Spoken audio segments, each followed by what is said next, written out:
Bravo pour votre plaidoirie, vos deux plaidoiries, bravo, bravo. C'est super ce qu'on a entendu, superbe. Alors que le procès de Mazan entre dans une phase décisive marquée par les plaidoiries et le réquisitoire, nous allons revenir sur les moments forts de cette affaire et nous découvrirons le témoignage de deux femmes qui accompagnent Gisèle Pelicot au quotidien. Nous avions également interrogé sa fille Caroline et la députée Sandrine Josso qui a été victime de soumission chimique. Elles nous racontent leur combat contre ces nouvelles violences faites aux femmes. Jamais on n'aurait pu imaginer que ça pouvait se produire chez nous, dans notre famille, parce qu'on est une famille lambda, issue de la classe moyenne, on était une famille unie.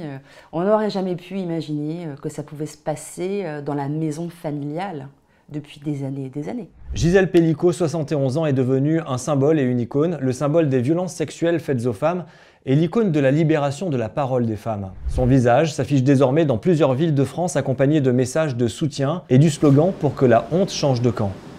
Je trouve ça hyper important en fait d'en parler et en fait que ça fasse écho quand même à cette affaire même si elle est horrible. Quand on voit son visage, elle a été extrêmement courageuse. Et d'aller les coller dans d'autres endroits pour qu'on ait la sensation que en fait, toutes ces femmes-là, comme on est 1 sur 3 à avoir subi des violences, elles font partie de notre environnement, on fait toute partie de cet environnement.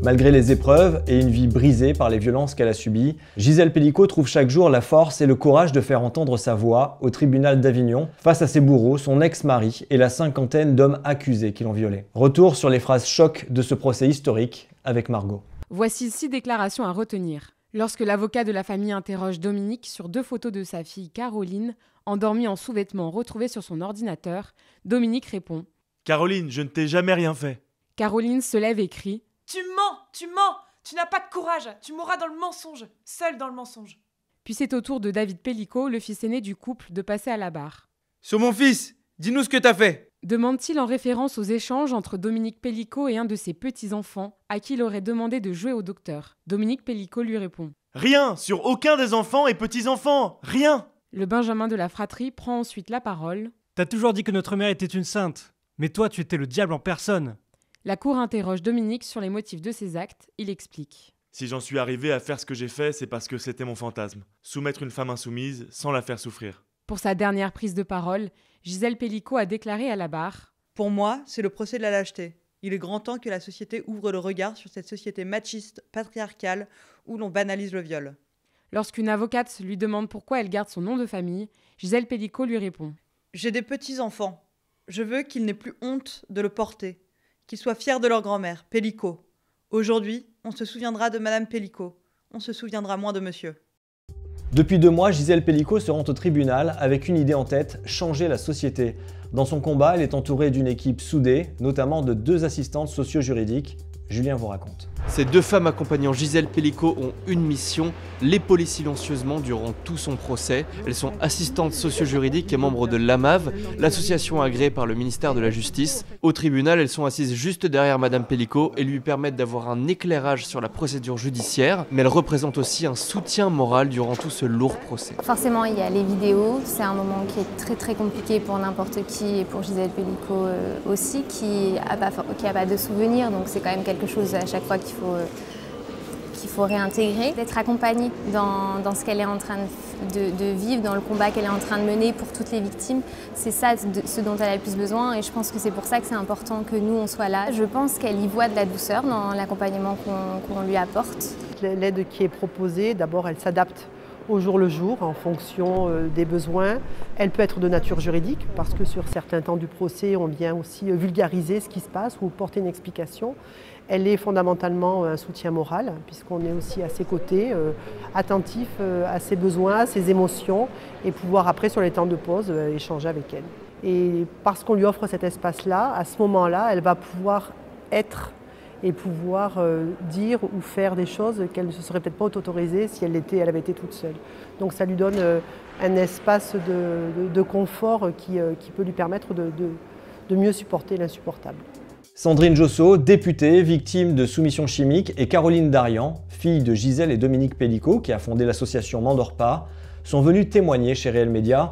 Ces 2 femmes nous racontent leur histoire et leur combat commun contre ce fléau. Mon géniteur, mon père, drogue ma mère depuis plus de 10 ans à coups d'anxiolytiques et de somnifères à des fins criminelles. Je me suis aperçue qu'il avait mis quelque chose dans mon verre et ce quelque chose, c'était de la drogue.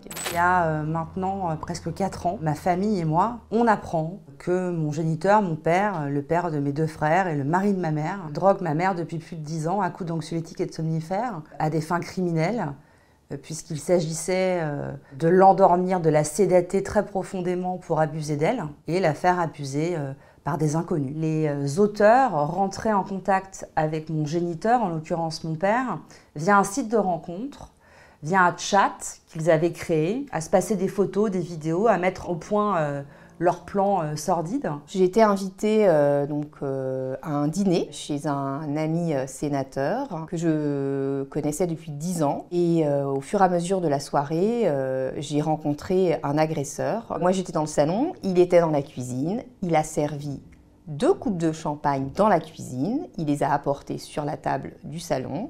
Et donc je n'ai pas vu ce qu'il avait mis dans mon verre. J'avais des palpitations qui me faisaient penser que peut-être que j'étais en train de faire une crise cardiaque, des nausées, des sueurs, des tremblements. Et puis, à un moment donné, je l'ai regardé dans la cuisine parce qu'il était reparti nous servir un 2e verre. Et là, j'ai vu qu'il tenait dans la main un sachet blanc. Et là, j'ai compris.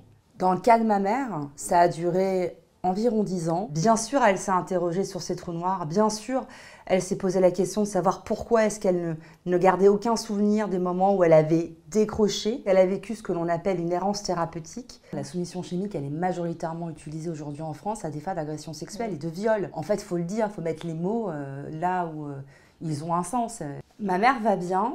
Elle suit de près tout ce que je fais depuis 3 ans maintenant. Pour ma maman, de savoir que le sujet est enfin préempté dans l'espace politique,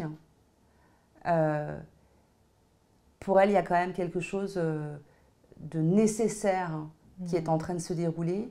Parce que elle, ce qu'elle souhaiterait, c'est que son affaire, son histoire, ne puisse pas se reproduire.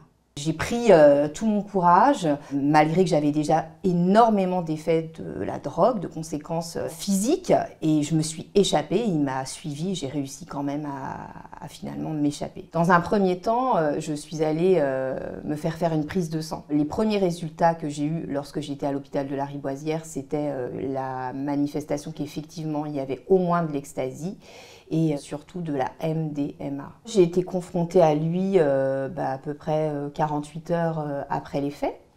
Et là, il a dit qu'il était désolé. Il faut vraiment des peines exemplaires pour tous ces agresseurs. Voilà pour l'essentiel de l'actu aujourd'hui. N'hésitez pas à commenter cette vidéo, à la partager et bien sûr abonnez-vous.